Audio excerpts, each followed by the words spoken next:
Hello and welcome to this short tutorial on MoveNote, a web-based software that's going to allow you to create voiceover presentations. So the first thing you have to do is go to MoveNote.com. Once you go there, you're going to have a screen that looks like this. The first thing we have to do is sign in. You're welcome to create a MoveNote account, but I'd recommend just using one of the other accounts we already have created. I'm going to use my Google account. So once I click that, it'll authenticate through there. And this first screen is the screen that allows me to immediately begin creating a voiceover presentation. Now, you're going to see this little meter on the side for me. That's because my microphone is already enabled and allowed. You might get a little screen that comes up in the middle here that asks if you want to allow it. You might even get a little drop down, depending on the browser, that says, should I allow this program to use my microphone and my camera? Make sure you allow those, and then your screen will look like this. If you don't get this little meter over here, what you can do is click the settings, and you can see if I click on the microphone, which will allow me to choose which mic I want to use. Mine's already enabled, so I'm good to go. If I click on the camera, it's going to give you different options, but I only have one, so that's that. Now, you can see once I get in here, pretty straightforward.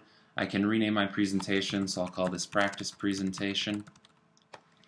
And within MoveNote, I'm not actually creating the actual presentation. I have to do that either in PowerPoint or in Google Slides. So this isn't the presentation editor. It's just the way for me to use a presentation I've already created and to add video to that. So the way I can do that is if I add slides, you can see I can do it from my computer. If I click that, it's just going to bring this standard dialog box up for me to add either, and if I hover you can see the options I have: PDFs, PowerPoints, pictures. So I can certainly bring a PowerPoint in. I can also bring a Google presentation, also a web-based software. So I'm just going to choose that. I'm going to search through my drive for one called drawing and image manipulation. So I'll just search for a couple keywords here. I'll bring mine up and I hit select and then it brings it in. So depending on how fast your internet is and how big the presentation is, this little converting and processing bar may take a while to get there. So once that's done processing, you'll see your actual presentation come in here, and I can click through the slides just like I can in a presentation. Another thing you'll notice right away is if you've added animations to a slide, that's not going to come into MoveNote.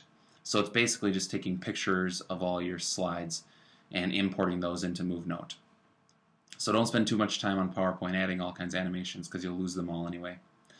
So once I have my presentation in that I've prepared in a different software, all I have to do is click record.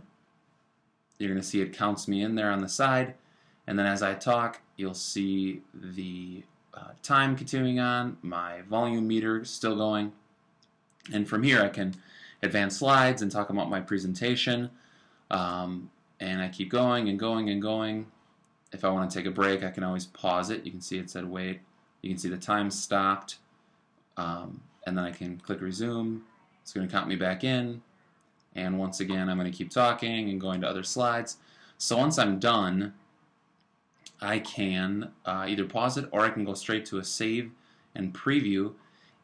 If I don't click save and preview and I go back to my home page or get out of here, nothing has been saved, not even my uploading of these slides. So if I click save and preview, now it's going to jump back to a processing screen. This is going to take a little bit of time, again depending on the your internet connection and the size of the file. So how long you recorded will certainly affect this as well. This will go for a while. So once that's done processing, you'll see it shows my actual presentation. I can click play and watch it back and see if I like it or not. You can probably hear some of that in the background a little bit. At the top of the screen we have three straightforward options. I can get into my account settings.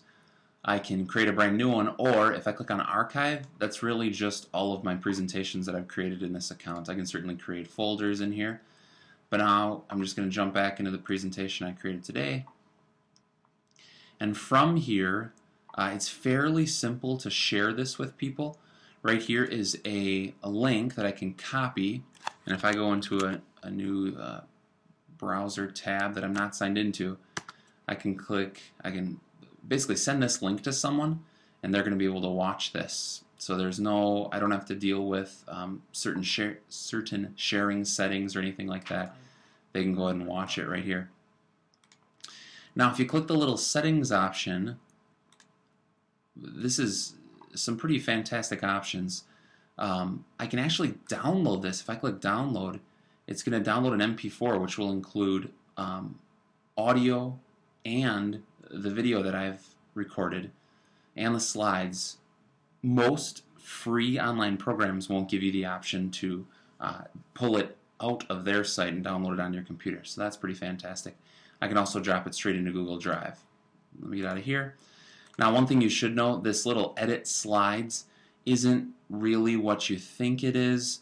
So if I click edit slides, all it's really going to do is bring up my presentation.